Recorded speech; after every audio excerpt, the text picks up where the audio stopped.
Welcome to Goobertown Hobbies. My name is Brent, and today we are going to paint whatever is in this box.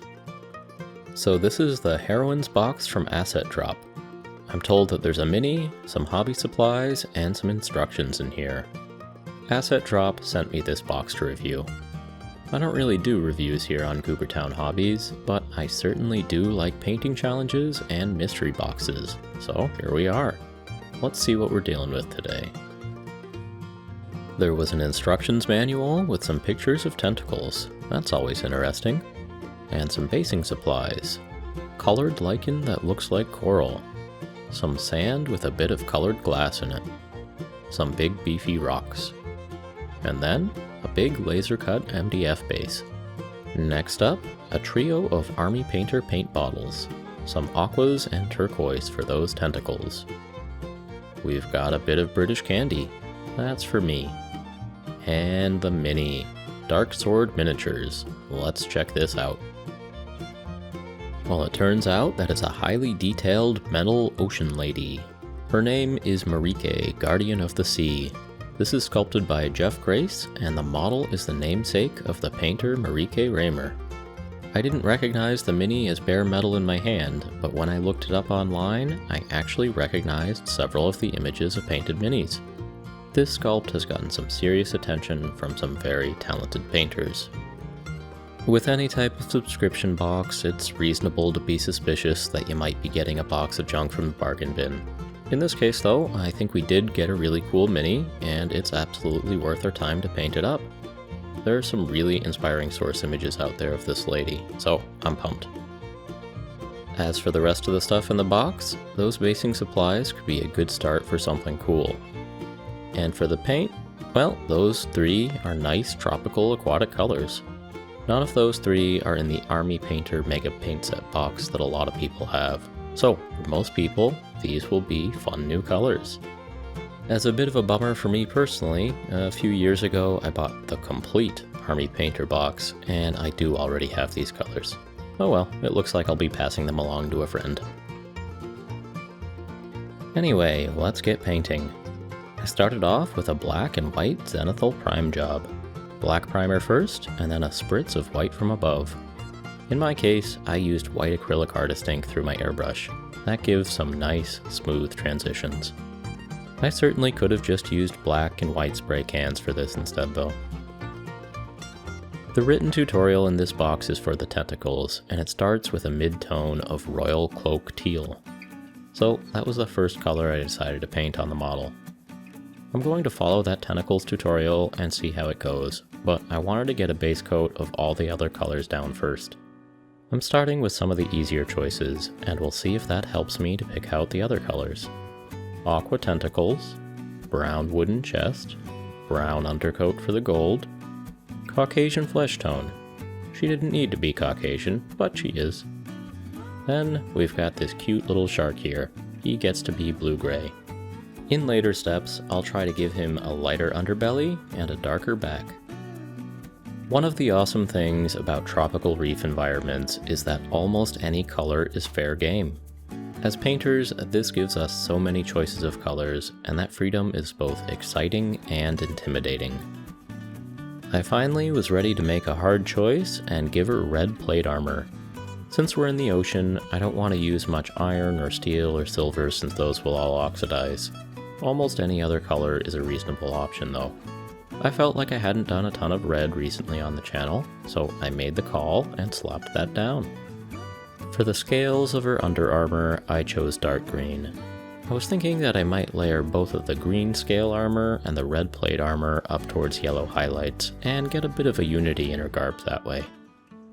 I started second guessing that choice of green almost immediately though. It just didn't feel right.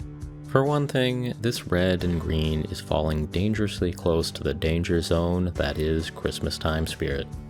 I was hoping to avoid that particular holiday color trap by using a nice dark green, but nope, it's looking like Christmas. Anyway, let's keep painting and see if the colors sort themselves out, or maybe a decent alternative will present itself. Alright, ochre hair. This color felt good to me as I put it on. I think it's a keeper. I learned later that this model was named after Marike Raymer, a painter with dark hair. But hey, that's fine, mine has light hair. And now I'm ready to make a call on the color of her cape. Purple. I think this will go well with the red. One of my favorite features of coral reefs is the coralline algae that builds up on the rocks. That's the calcium-based pink and purple and red stuff encrusting the rocks. I'm thinking maybe the purple cape and the red armor could be highlighted up in the direction of pink. Or maybe not. Either way, I think the red and the purple look cool, and I don't paint those colors often enough, so this will be fun. Gold for the pile of gold. Then I did give the chest a bit of steel banding. Either this dropped into the ocean recently, or I'll add a bit of rust to it here in a bit. We're getting a bit low on blank colors now. Some dark gray on the staff, bit of gray-brown for the rocks. Okay, I'm having trouble making choices on two parts here. That extra bit of fin-like armor on her hips and her shoulder, I can't decide what color those should be. And I'm still having doubts about that green. It's looking a bit better than it had been, but it still wasn't sitting right with me. I even did some quick experiments on my computer, just hunting for some colors that looked right in those places. I tried out a bunch of different ideas, but I didn't find anything that I absolutely loved. I decided that blue scales and dark gray fin armor were a step in the right direction though. For fun, I tried just washing the green with blue tone, and that did improve things. We'll keep the scales here for now. I was also content with the look of the dark gray fins. For now. I kept going with some washes on the model. Reichland flesh shade for the face and the hair. Null oil for the red armor and for some of the metal. Purple tone for the cape. After these washes were on, we can really see where this model is headed. The next steps will be to layer on some highlights to most of these colors.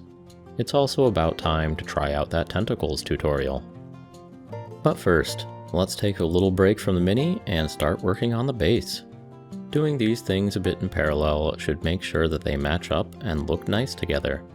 We've got some MDF, some sand, some big rocks, and some lichen stuff. I decided to start by embedding some of those rocks in some DOS clay on top of the MDF. I'm going to make an interesting seafloor, and if there are some rocks left over, I'll try to build a little coral reef in the background. Once the clay had set a little bit, I brushed on some PVA glue in between the stones, and I sprinkled on some sand. This sand has a bit of colored glass and such in it. That's nice and all, but I generally do paint the rocks and texture on my bases. Once the sand was down, it was time to start building up that reef. As a younger man, I worked in a tropical fish store, and the fashion for saltwater tanks was to have piles of these reef rocks across the back of the tank, while leaving room in the front of the tank for the fish to swim around. I suppose that's a decent simulation of a tropical reef environment. Anyway, I've arranged enough saltwater aquaria in my day that the old instincts took over and I just started stacking rocks in the back of Marike's base. I decided to use the whole rest of the bag of rocks and see what I could build.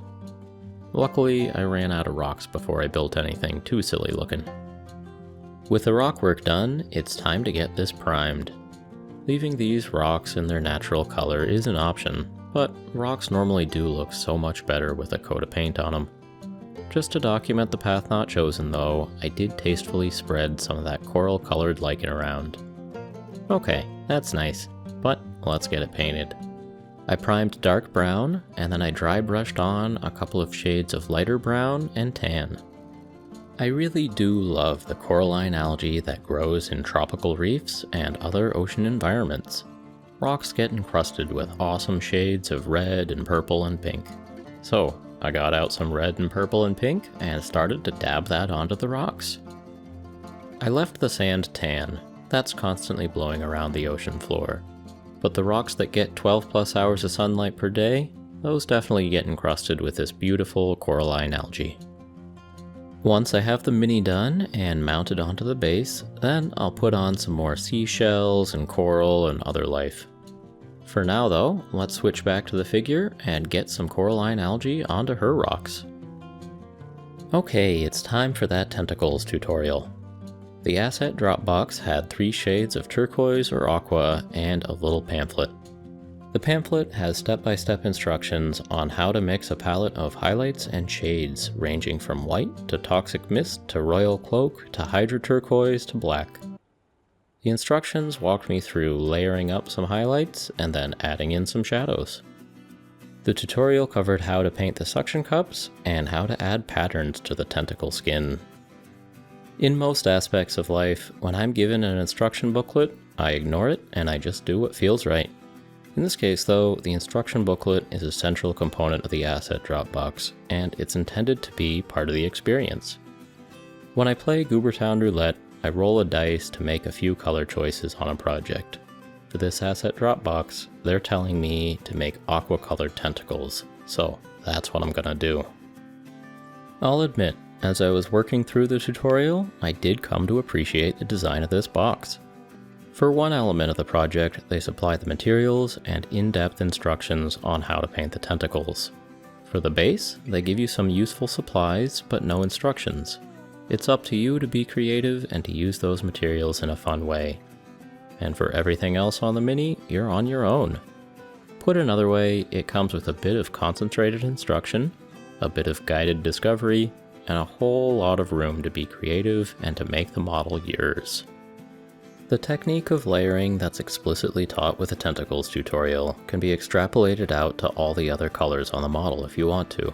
Then it's up to you to pick the colors, mix the shades, mix the highlights, and all in all, I think this is pretty good pedagogical design. Once I had run through the tutorial, I was happy with how the tentacles looked. By this point though, I was getting a little tired of step-by-step instructions and ready to get back to my own creativity. It was time to highlight some of the other colors, like layering the dark red armor up towards bright red and the purple up towards lilac. I kept using my Army Painter paints for this, so I was actually almost repeating the tentacles tutorial with a trio of reds and a trio of purples instead of teals. A common complaint for many Army Painter colors is poor coverage. I can certainly attest to this. Probably 70% of the colors in their line have pretty weak coverage. That translucency is annoying for base coats, but it's helpful for layering and highlighting. Half a dozen thin translucent glazes can be built up in a pretty smooth color transition. I especially enjoy highlighting red in this way, because red pigments are almost as bad as yellow pigments as far as translucency goes. You can be pretty cavalier about slapping down a red highlight which is many shades lighter than the base coat. Once it dries, it will still be translucent and it will still look pretty natural on top of that dark, deep red. Many thin red glazes gradually build to some pretty nice looking highlights. For the purple highlighting, I used lilac colors like Oozing Purple and Toxic Boils. I'm pretty sure both of these contain some titanium white pigment, which makes them a bit more opaque. So, for purple layering, I needed to be a bit more careful with mixing up proper intermediate colors. Ultimately though, I was able to get an effect that I was pleased with. Since Asset Drop sent me this box free as a review copy, I'm not really qualified to comment on whether it's a good buy or not. But I can honestly say that I'm having fun with it, and I think the element of guided practice was useful. Back when the idea of Goobertown Roulette was still in its infancy, I seriously considered subscribing to Asset Drop as a way to get some surprising painting challenges in the mail. Well, Goobertown Roulette did take on a life of its own, and I didn't end up subscribing to Asset Drop back then, but I'm glad that now I've had a chance to check it out. I worked through a few more highlights and details. I revisited some gold bits, the hair, the shark, and eyes on the tiny octopus. Finally, I had to make a choice about what to do with their scaly Under Armour body glove. My mixtures of tentacle shade colors were still on my wet palette though, so I decided to put them to use. It was around this time that I also realized that Incubi Darkness from Games Workshop is pretty much teal mixed with black. Good to know. Anyway, I dotted some highlights onto the scales, trying to maybe get a shimmering effect that shimmered in the direction of turquoise. And yeah, I think it works. Okay, I glued her down to the base. I was expecting to need to add some more sand to blend the little base to the big base, but they actually worked really well together. The model fit nicely between the rocks, and the knickknacks on her base don't look out of place at all. I didn't need to add any sand, but I did need to finish off that big base. The Asset Drop Box had some white and pink coral colored lichen, but first I decided to add some seashells. I have a handy tub of tiny seashells that I scooped up a few years back, and there's all kinds of good stuff in there. For today, I pulled out some tiny coral fragments, tiny mussels, tiny snails, and a few medium-sized barnacles. Coral reefs are absolutely teeming with life, so I tried to incorporate as much mollusk diversity as I could. At first, I wasn't a fan of the shape of this MDF base. I thought it was trying too hard with its wavy edges, and I thought it would pull attention in a negative way. But now that the base is getting built up, I think it actually looks awesome. I thought the shape would be distracting, but it's actually the opposite. It sort of camouflages the overall circular shape of the base. It feels completely organic and natural. The fact that this goofy shape MDF base actually works is one of the things that I learned from this project that I might never have figured out otherwise. Like I said, my initial reaction to that base was, this looks kind of stupid. But now that the model is built, I see that it's actually kind of genius. I never ever would have bought that base for myself, but since it was in the box, I gave it a shot and I ended up really liking it. Back to business, I used some Army Painter grass tufts in a couple of different colors as seagrass on the ocean floor. I glued down several of each of these. Then it was time for lichen. I didn't know that you could get white and coral colored lichen as basing material, so it was a pleasant surprise to learn about this stuff. This little bag is going to last me a long time too. I glued both of those colors on, and then I dug into my basing stash and added a few bits of green lichen as seaweed. Okay, I'm ready to declare victory for today. Let's get those glamour shots. I like almost everything about how this model turned out. Everything except the face. I tried to add eyes and highlights to the face, and I messed up like 5 times in a row. Then I tried to revert to a simple flesh color with a bit of a wash, and I even messed that up. Each attempt was uglier than the last. So, recognizing the trend line, I stopped. I'll return to that face someday with more skill and confidence, and I think that's gonna be a good day for Marike here. Enough about the face. This scene looks awesome. It makes me want to find even more options for basing reef environments and more undersea minis. Now where would I find some of those? This is the first monthly subscription box like this that I've ever cracked open, and I did have a lot of fun. The design of the box got me to practice a painting skill and to try a few new supplies that I didn't know existed. It also got me to paint a really awesome Lady of the Seas. This is my first mini from Darksword Miniatures, and I'll definitely be paying more attention to them in the future. If you're watching this, you probably know that I have a soft spot for one-off painting projects, and painting challenges, and mystery minis, and that sort of thing, so I guess no one should really be surprised that I thoroughly enjoyed this experience.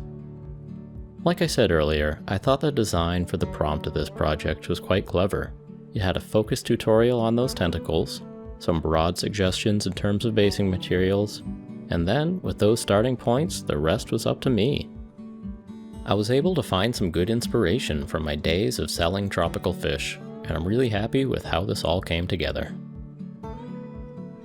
Well, there we go. I'm really happy that you chose to join me for this little project, and I hope that you enjoyed it as much as I did. And that's all for this time. So, as always, thank you so much for watching.